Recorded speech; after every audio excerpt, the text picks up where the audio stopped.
Now, when you talk about TVET, Ndu, Yeah. what does TVET stand for? It's vocational. Yes. Technical. Yes. There's education. Yes. And there's training. Yes. Okay. In the correct order, it's technical, vocational, education, and training. Yes. Okay.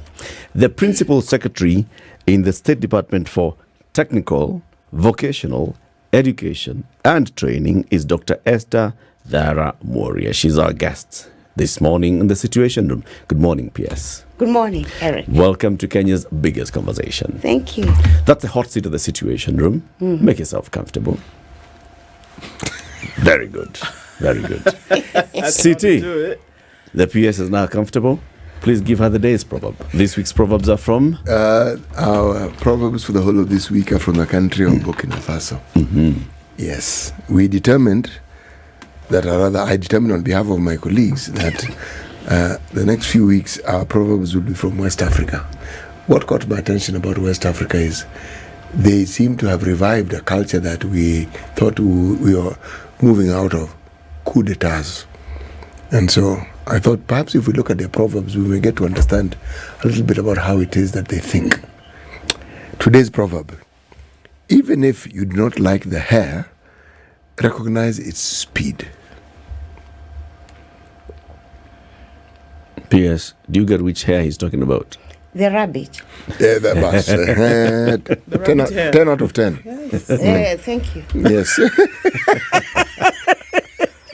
Even if you don't recognize, you don't Like the rabbit, recognize the its speed. Yes. What do you think this proverb is talking about? I think that there is something good about every body and every situation. You may not like the fact that I am black, but recognize the fact that I am still beautiful. Apo. Way, Or Or it can be the other way around. Yes. You may not like the fact that I am beautiful, but recognize the fact That I that am I'm black. Well, turn it around the way you like. That's a good one. That's a good one. You like it, eh? The State Department for TVET. What is your mandate?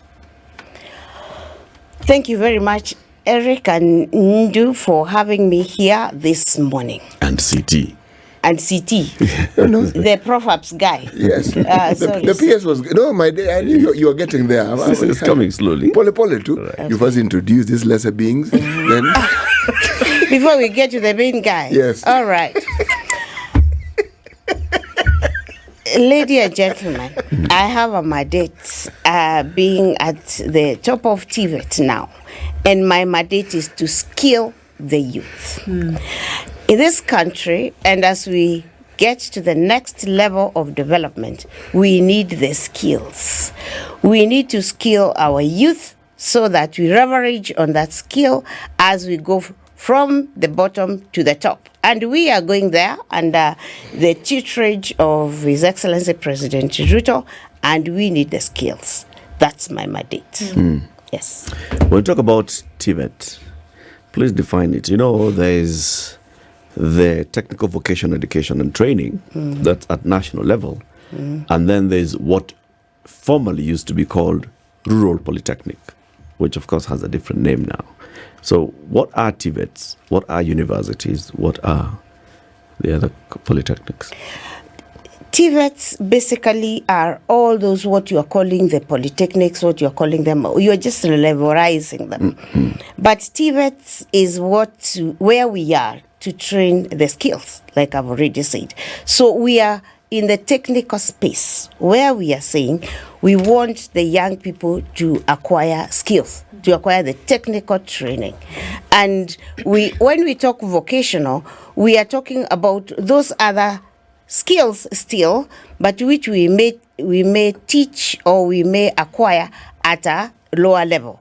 All right, vocational, where we are talking about the plumbers, the lower skills. All right, before they climb up to other levels of more complicated skilling of the youth. You know, Eric, we do not all have the same abilities. Yep. So there are those who will go for the lesser skills, which we are talking the vocational training, and there are those who will go all the way to the diploma and the degree levels, which we may now call the technical skills. But whether at the vocational or at the top level 6, which is a diploma, we are talking about skills. We are talking about training our youth to be able to do, and that is what my mandate is. How many students are in TVETs as we speak today? Right now, we could average them at 350,000. And more coming. Yes. Okay. I'm looking at then what happens after this training, and maybe that is what then fuels this current action. That there is a small or a lesser percentage of skilled workers in the society, and the need to then have these workers across board skilled then outweighs the numbers that we see. Because when you look at things like somebody who paints, yes. and I'm not talking about artistic paint, I'm talking about painting buildings, nobody would think that there was a science to it. Nobody would think that there was a science to masonry or plumbing or dressmaking or these other things. But we kind of gloss over them because we don't see the importance of actually skilling individuals to enter into the workforce. If we look at other countries, those things are highly regarded, and you will pay a lot of money to get somebody to do that thing for you. So are we looking at making sure that this group of individuals who go through this technical and or vocational training actually come out so that they can enter into a workforce that actually requires them to be properly skilled and not just your learn on the job kind of thing? Yes, Ndu. That is what we are looking at. When I have come into this space, my first assignment has been to recraft the curricula so that the curricula is it. The curricula is what is going to ensure that the person graduating at the end of the day is a person who is so well grounded on what they are doing that they are good locally, regionally, and internationally. So we are now on the first lane recrafting the curricula, and we are also recrafting and retooling our trainers.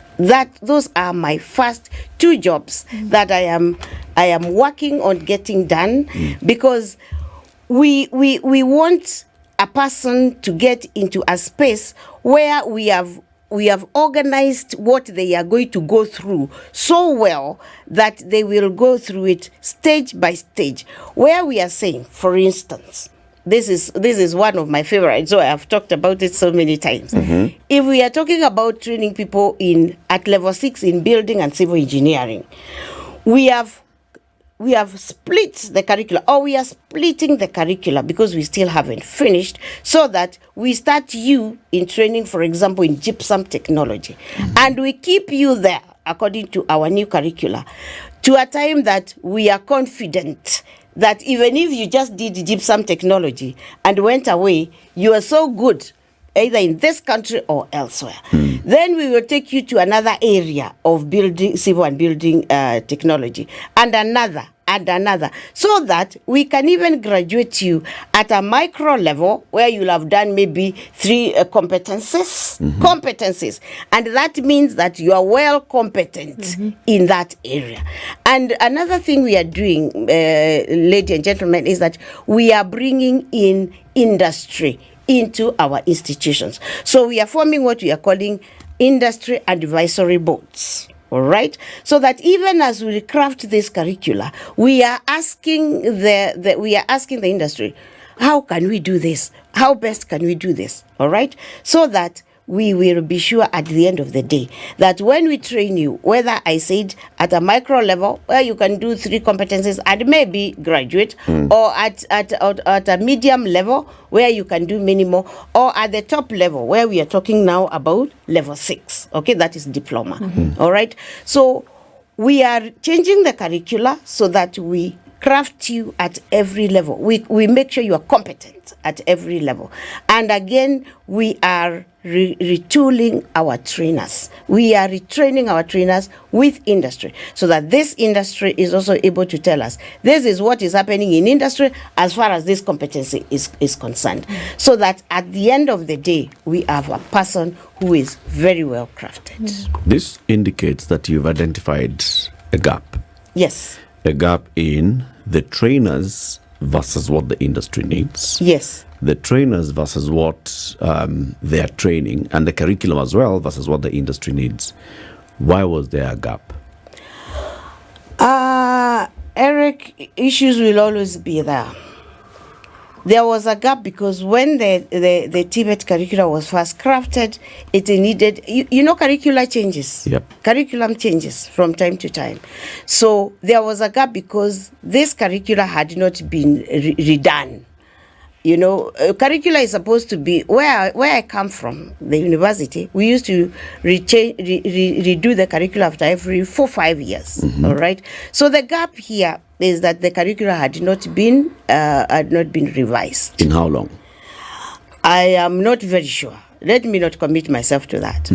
But whatever the time frame, what I recognized is that we needed to redo this curricula to the extent that we are especially able to train every trainee into a competent person, much more than even the period that the curricula had been there.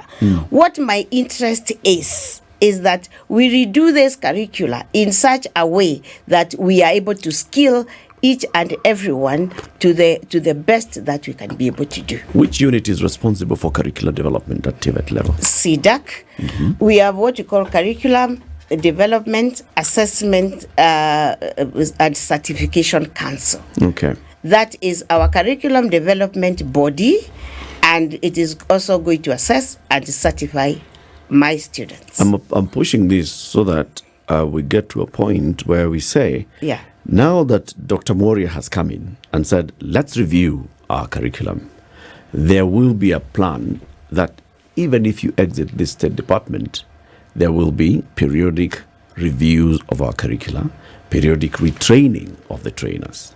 Absolutely. And if we don't look at what made it not happen, then what are we fixing? We are fixing CDAC.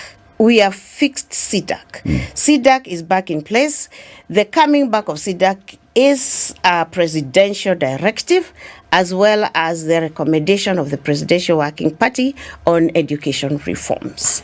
And what they have recommended, as well as, this TVET is basically the president's baby.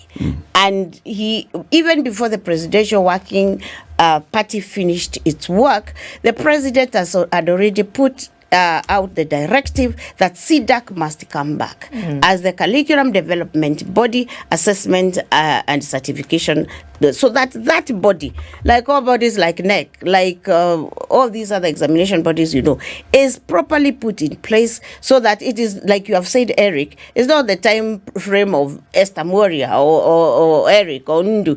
It is about continuity.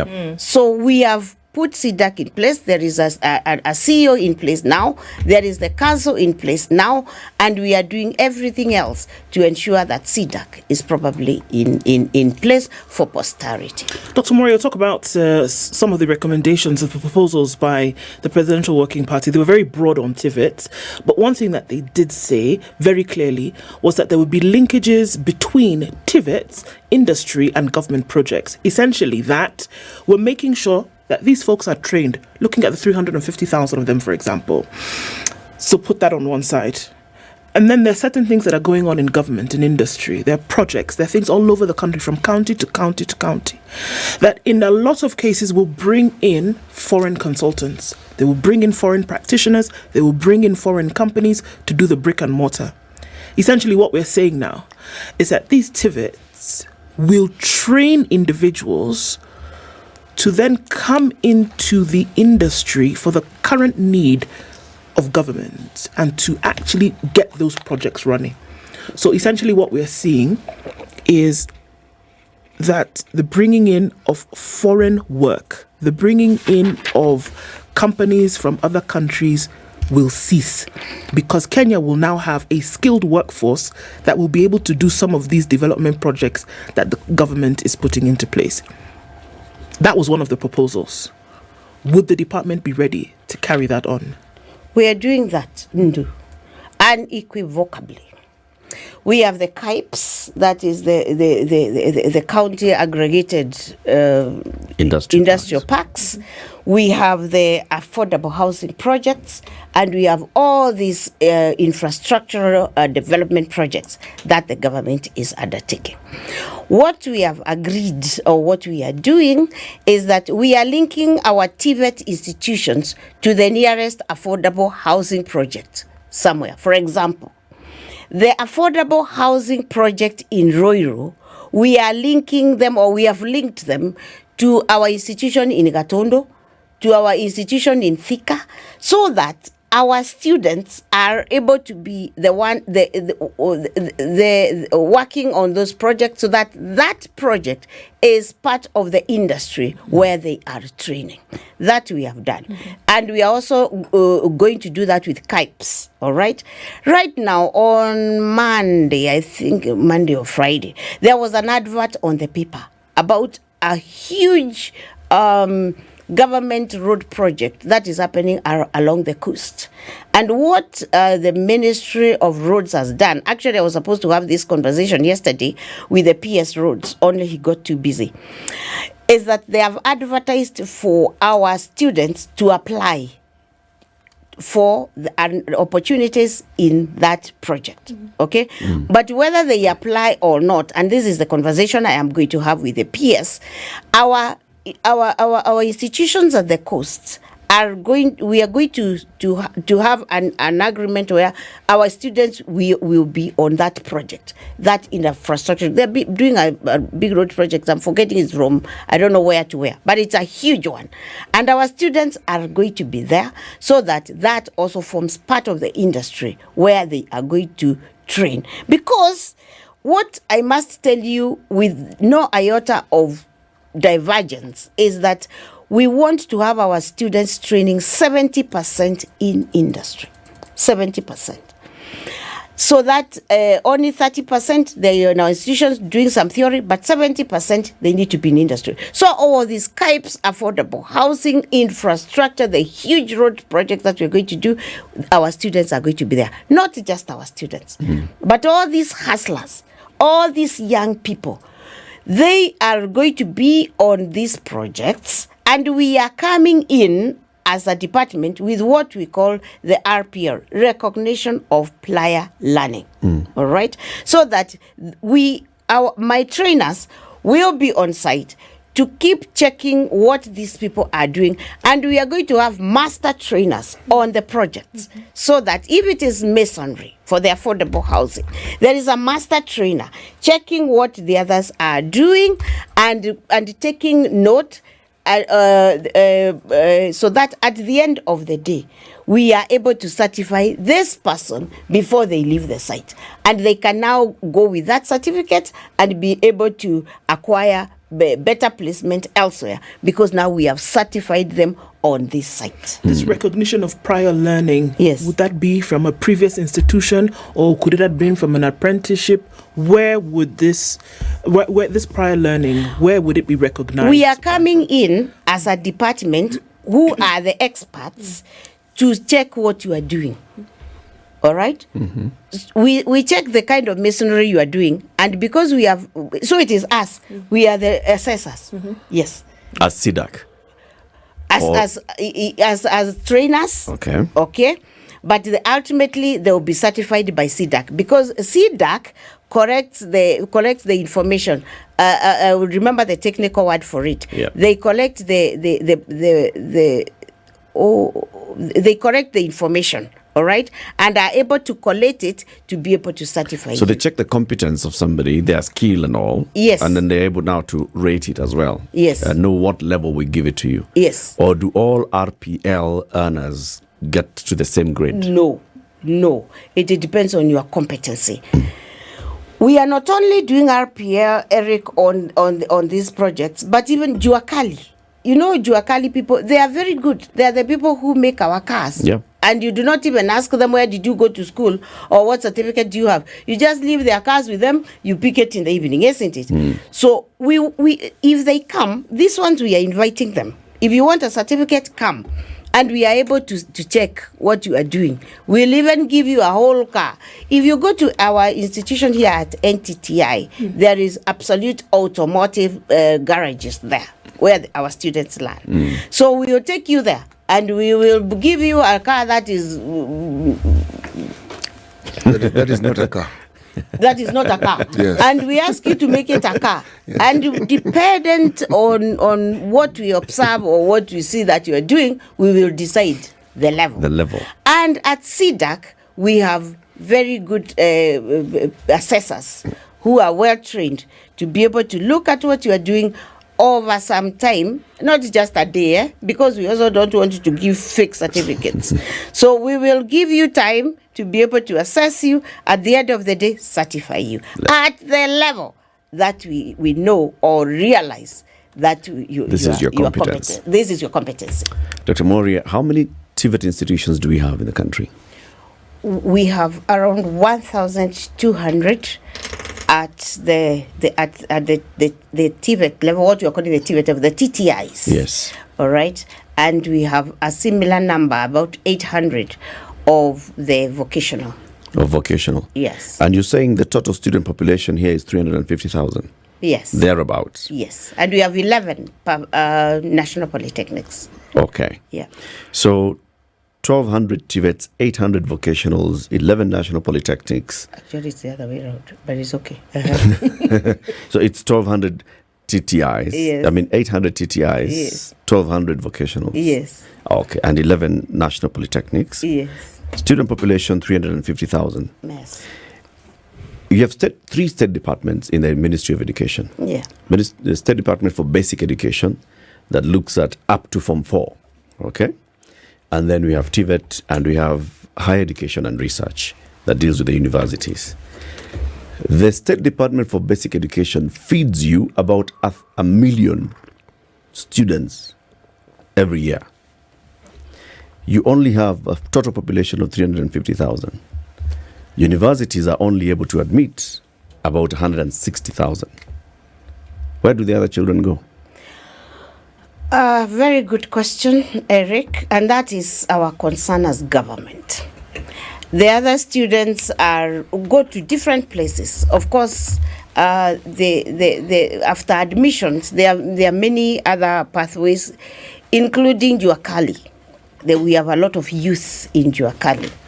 But educationally, we want to, let me talk about my department. We want to continue widening this space because, like you have rightly said, we realize we have many more who need to come in. So what we are doing right now is this particular financial year, His Excellency the President has allowed us to build an extra 15 TVET institutions across the counties. And we are also, he's also busy equipping 70 institutions with state-of-the-art equipment for the students to be able to come in and learn. The 15 are out of the 52 that the Kenya Kwanza government wants to come up with, because we want to have a TVET institution in every constituency at a certain level. All right. So we are increasing as a government the space for more students to come in and learn. And other than that, we are also working with a lot of with quite a number of working partners.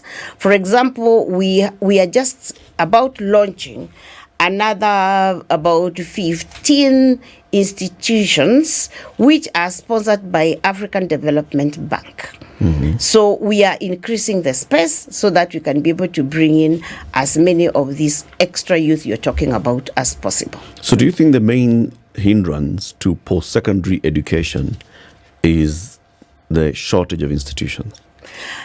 Yes. Because we're talking about every year, we are saying more than 500,000 children do not transition from secondary. Yeah, we need to increase the space. We need to tell every youth that they have an opportunity post-secondary or even post-primary, because that's one level you talked about, is a level that admits the post-primary. So we want the message to go out there to the youth that you have an opportunity to go somewhere even after the primary secondary training. So that is why, as a government, we are busy increasing the space so that they can be able to come in. Because, Eric, the space we have right now, some of those institutions you go to, they have a lot of students, they have many students, and yet we want to move to a space where we are training these students practically. You see, so that means that even the many students that are available in some of the institutions will have to be given more space. We have to create more space even for them in those institutions to train. And that is why His Excellency President Ruto is busy equipping the institutions so that even the many that we already have can have the skilled space to be trained into, because I want to insist that what we want to train in our institutions is skills. Yeah. So we want to widen the space where they can come into, as well as equip the same spaces so that they can come in. And we are also doing something interesting in our institutions, Eric. We have also started TVET beautification so that the students can be attracted to our institutions so that they come and learn. We want to remove this notion that TVETs are mahali ya kwenda kwa sababu hujaenda university. No, we want to tell them that these are pragmatic institutions that you come into, are able to be trained, are able to be educated, so that you are a pertinent person, whether locally or internationally. Do you think, also PS, maybe this would be in the plan, that yes, there is the linkage between TVETs and industry and government projects. Yes, there is. But then there's also the wider job market. I think my mind never leaves a conversation we had here a couple of years ago about the Engineers Society, for example, being a little bit upset because they felt as though the certification or what was needed for first-time engineers out of university was not given. They were not happy with what was coming in because the certification, they did not meet the mark. Would the individuals who come out of this training, or let me rephrase that, would the industry, the market itself, then also have conversations with government to say, look, we are training these individuals, they can work in these sectors as well, aside from government projects? Well, I'm not sure I got that well, but let me put it this way. You what I got at first was that there are those who are even coming out of the universities and they are not well trained. Yep. So that the industry has actually been saying that these young people are coming here and then we have to retrain them to be able to do the job. Exactly. We are working with all this space because for the Kenyan market, for the regional market, for that young person we are calling a Kenyan engineer or a Kenyan agriculturist, we want them to be seen to be well competent anywhere across this globe. So we are inviting even university graduates into our space where they can come and get reskilled. I'll give you a practical example. The other day I was in Meru National Polytechnic and I found 6 university students training with our students in gypsum technology. So that's what we are saying is we are hoping, or we are working into bringing our technical institutions to a level where even Eric can now decide during his holidays, he will go to our institutions and get his broadcasting skill upskilled. That's what we are working into. We want to up even the skills of those who are already in industry or working anywhere and feel that there is something else they need to do already in the job market, they can come to our institutions and get recrafted. We are telling the university students, they are training at a certain level, all right, and we need it. But we are also telling them, those who want to be absolutely hands-on, they are welcome into our institutions, and we are working hard to ensure that our institutions are at such a level that they are the ones who are going to be able to skill anybody across this country to a level that is good. You know, there's also this supposed clash between TVETs and universities. So some of your national polytechnics became universities. You lost them. You lost Kenya Poly. You lost Mombasa Poly. Now they are universities. All right? The Presidential Working Party on Education Reform has said some of these universities still have TVET teachers teaching university courses. Now they either need to be fired or be skilled to teach there. Are you ready to absorb those ones? Number two, the Presidential Working Party has also said universities need to stop doing these certificate courses. Let people go, let those ones be handled in TVETs. What is your view on that? Yes. Yes, we lost, I think, two top technical space to universities. I am not in a position to really talk about that supposed crash between the university and the TVET space. What I am sure of is what I have already said, Eric, that give us time, give the government of President William Ruto time to be able to recraft the TVET space to what it must be. He has also instructed us to be able to talk to these two institutions so that there will be the way path for our diploma students into the universities. That I can speak about. But as to the crash that may exist between us, really, you know, the intelligence that informed these institutions to transform to the institutions, I am not in a position to talk about that.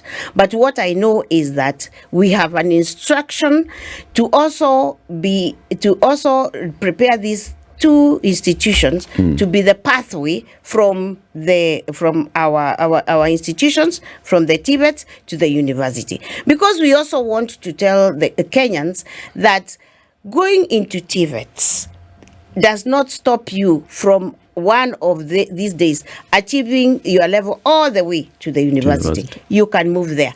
And I know the Technical University of Mombasa and Khartoum are the way paths, even according to the presidents, for the students from the TVETs all the way to the universities. So whatever might have existed here before, that is the way that the government of President William Ruto wants to. The bygones be bygones. Let bygones be bygones. Are you prepared to poach those teachers and tutors? No. I don't want to poach them. They are doing a good job where they are. What I want to do is to recraft the ones I have to a good level. But the proposal is that they should come to you or be fired. I have not had that proposal. Let me not talk about it. Well, it was... There's the second proposal. Yes. Universities should stop with certificate and diploma courses. Yes. Let me talk into that. Yes, there is that proposal that that training should come to our level, and we are ready. We are prepared to take that space as they prepare to take the students from our space to their space. You know, I've never understood that logic myself. Of universities not being allowed to teach certificate courses. I honestly don't understand it, because where's the value add? What is this thing that they're changing, and to what benefit, for what purpose? I really don't get it at all. Because where is it that it is said that a university must only teach degree courses? Where? The world over, universities teach certificate courses, they teach diploma courses, or that entire chain. Postgrad or grad? No, just come into the university and do a diploma or a certificate. And leave. Yes. Let me not talk about that. Well, no, let me talk about it because it's something I find interesting. You see, I am of this view, and this one you don't have to speak to that. Sometimes we make changes just for the sake of making changes. Because when you look at the value add to what is being suggested, there are more questions than there are answers. But let me now get back to TVET. Okay. There was something which we used to refer to as grade tests.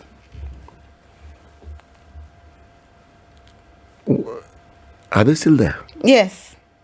We have, okay, maybe we don't call them grades now, we call them levels. Yes. We have all the way from level 1 to level 6. Oh, 6. Yes, Well, 6 is a diploma.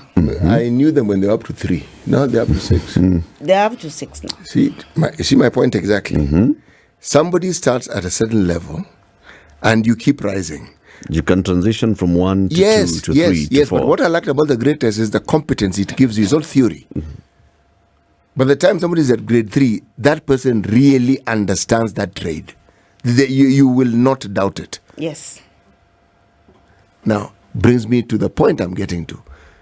Do you have a situation where there's an equivalency? I'm calling it that, for lack of a better word, where somebody who has gone through those processes and has reached, say, diploma, or has reached higher diploma, is there an equivalency to a degree? No.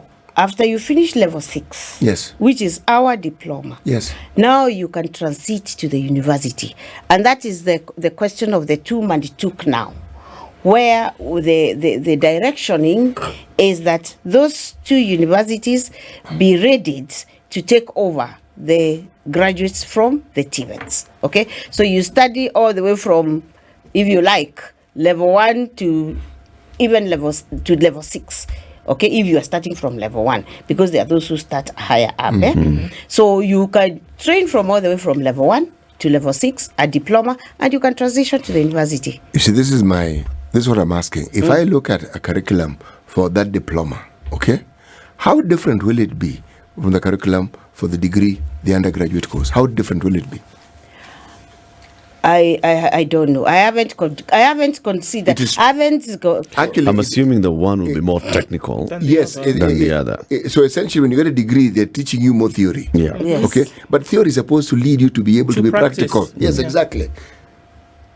That's what that's the whole idea behind theory. What's your argument, CT? So Yes. if somebody has this technical skill at diploma level, Yes. there's no need to transition to degree. No, that is precisely what I'm saying. And if you have a high diploma, you should be at the level of a master's. That is really what I am saying. So the recognition should be Yes. a diploma from a TVET Yes. Given by SIDAC Yes. should be equal to Is an equivalent of a degree. an undergrad degree. And if you have a higher diploma, then that is equivalent of a master's degree. Okay, what I also know is that curricula is particular. So when you have a curricular training civil engineering from a university, and it was crafted at that university to train civil engineering, it's got its space. All right?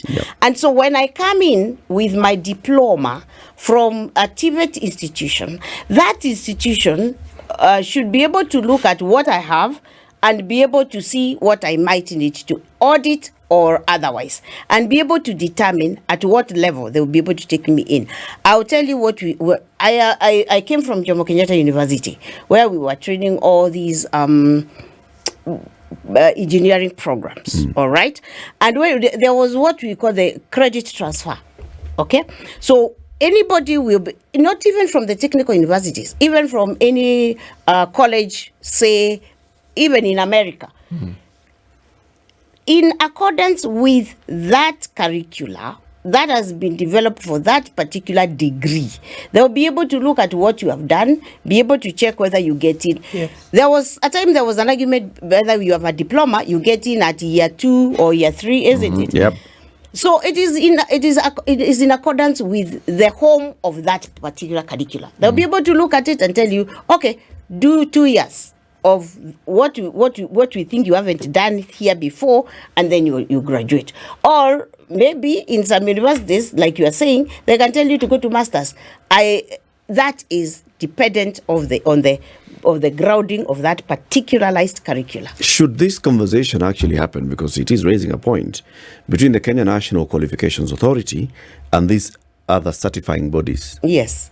So that they say, I mean, you've said, somebody who has gone from level 1 to level 6, or whatever level, they've even maybe have entered into level 6, but they have acquired this diploma, highly skilled in a certain trade. It should be recognized in a certain way. It shouldn't be, put a rank below. It's discriminatory, actually. Undergraduate It's degree. discriminatory. And Especially if you'd be finding yes. that both of these individuals have the same baskets of knowledge. And Yes. competence. Many would argue that competence fact, as well. And that many diploma would argue person that the diploma person has is more highly competent. Exactly. Yes. Yes, but you see, that being the case, you may have covered the technical part of it, all Yes. right? Well skilled. But now, the degree in mechanical engineering might demand that you audit even entrepreneurship skills. And you've not done that course. And you have not done that course there before. So that's why I am saying you might come in with as good skills as that of a mechanical engineer in the university, all right? But the way that particular curriculum for mechanical engineering in that university is crafted requires you to do A, B, C, D, so that now when they graduate you, they will say they have graduated you according to this curriculum. Okay. And not any other. We have the KNQA, thank you for mentioning that. KNQA, which is in my department, is also able to look at whatever you have done and they place you at a particular level, all right? Wherever, like I've said before, wherever you have come with this competency, all right?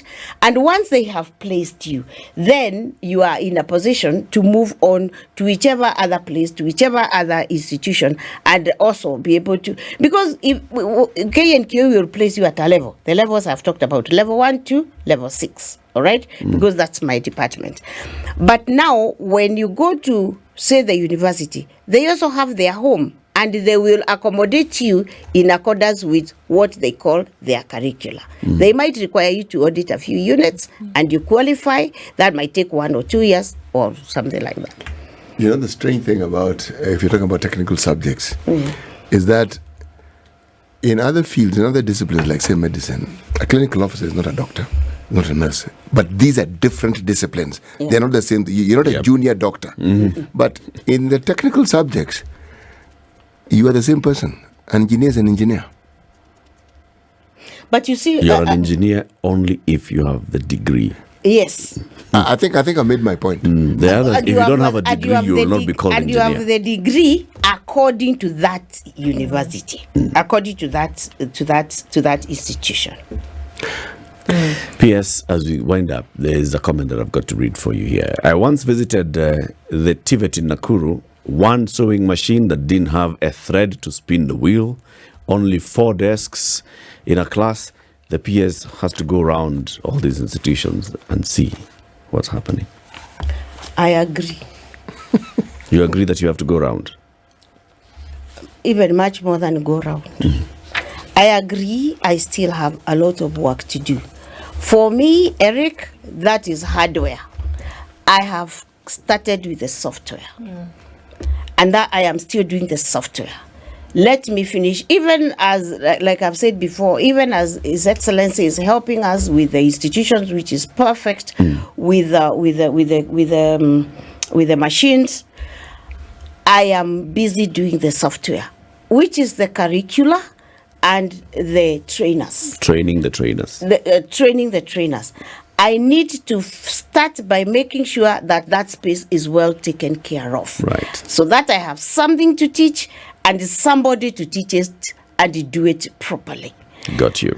After that, I will be able now to, I still have some of my people looking at what is happening on the ground. On the hardware. The machines, the tailoring machine without the threads, the hardware. But for me, because I have a particular path to follow, I want to start with the software. I will go into the hardware. P.S. Thank you for joining us. This is the Situation Room, the only way to start your day.